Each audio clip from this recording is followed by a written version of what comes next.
Orang lain sibuk, dia pun nak acah-acah sibuk dekat sini. Sibuk orang, sibuk lah dia. Dah jadi bos, apa benda nak pening-pening kat sini? Tu pun nak kena ajar ke? Tak kisahlah semua tu. Yang penting kereta korang ada masalah datang sini Pekan nanas. Untuk orang JB apa semua, kita buat operasi jalan macam biasa. Kita dulu tunggu jap Acik ni pun kau tim baik tau.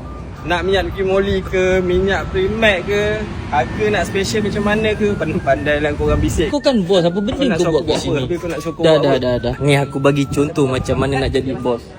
Zee, buat video elok-elok sikit. Sot, kereta ni keluarkan. Dah siap belum?